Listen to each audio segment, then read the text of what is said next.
एक तो मेरी समझ में ये नहीं आता कि लोगों को मांगते वक्त तो हमारे घर की चीज़ें याद होती है कि भाई इनके पास ये चीज़ मिल जाएगी, इनसे मांग लो, लेकिन वापस करते वक्त उन्हें नहीं याद होता कि उनके घर में जो चीज़ें पड़ी हुई हैं वो हमारी हैं और वो फलाने के घर से आई थी। मतलब ये कौन सा ढीठपन का और बेगैरती का एक नया लेवल है कि लोगों को मांगते हुए, मिसाल के तौर पर आपके घर की कोई प्याली, कोई चम्मच, कोई कांटा, कोई दस्तरखान, कोई गाड़ी, कोई कुछ भी मांगते हुए जो है ना, लोगों को फटाफट याद होता है कि भाई फलाने के घर से मांग के ले आओ, या पड़ोसियों कैसे ले आओ, या फलानी रिश्तेदार कैसे ले आओ, हैं कि उनके पास जो है ना, हाँ हमने देखा था उनके पास ये चीज़ थी। चलो चाय बनाने का थर्मोस ही सही है, चाय बनाने का 20 लोगों की चाय जिसमें आ जाती है, 50 लोगों की जिसमें आ जाती है, आप निकाल लें किसी एक दावत में, उसके बाद रिश्तेदारों को दूर दूर तक याद रहेगा भाई पिकनिक पे जाना है, भाई ले आओ बाजी के घर से। फिर आपके पास एक लप्पो चप्पो सा फ़ोन आएगा, बहन क्या करें इतनी याद आ रही थी तुम्हारी, कल ख्वाब में तुम्हें देखा परेशान,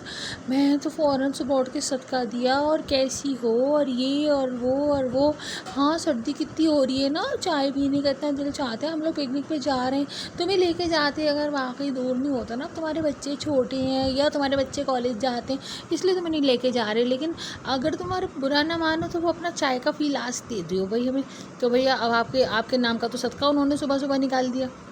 है ना, तो आप लप्पो झप्पो में दे देंगे उनको। अब आप सोचेंगे भाई चलो पिकनिक से वापस आएंगी, कोई बची हुई कढ़ाई, कोई बचे हुए नान, कोई बची हुई पूरियाँ, कुछ तो वापस आएगा, नहीं कुछ नहीं आएगा। कुछ क्या वापस आएगा, जो फ्लास दिया था वो भी कम बखत वापस नहीं आएगा। अब आप उनके घर के चक्कर लगाएंगे जले पैर की बिल्ली की तरह, बहन वो फ्लास्क, हाँ वो फ्लास्क तो हाँ मैं देती हूँ, भी गंदा पड़ा है, भी धो के देती हूँ। फिर आप दोबारा जाएंगी, फिर आप फ़ोन करेंगी, आपका फ़ोन नहीं उठाएंगी, फिर आप उनके घर के पास से गुजरेंगी, आप फ़ोन करेंगी, फ़ोन नहीं उठाएंगी, है ना। और फिर जब आप उनको नाराज़ होंगे तो कहेंगी क्या हो गया, एक फ्लास्क ही तो दिया है, तुम्हारी तो ऐसे बोल रही जैसे तुम्हारी जान निकाल ली, तुम्हारा कलेजे आओ और दे भाई, हमारे घर से तो लोग इतनी चीज़ें लेके जाते हैं, हम तो इतने छोटेपन का आपसे चीज़ भी ले लेंगी और आपका खाया पिया ना उल्टी भी कर देंगी। तो भैया यही चलन है आजकल का। बहरहाल तुम लोगों की बातों में रेसिपी पूरी हो गई है। नूडल्स उबाली, सब्जियां फ्राई की, उसमें नमक काली मिर्च डाला, उसके बाद उसको निकाल लिया, नूडल्स को निकाल के ठंडे पानी में डाला, सारी सब्जियां मिक्स की और लो भाई तुम्हारी मिक्स नूडल्स तैयार है।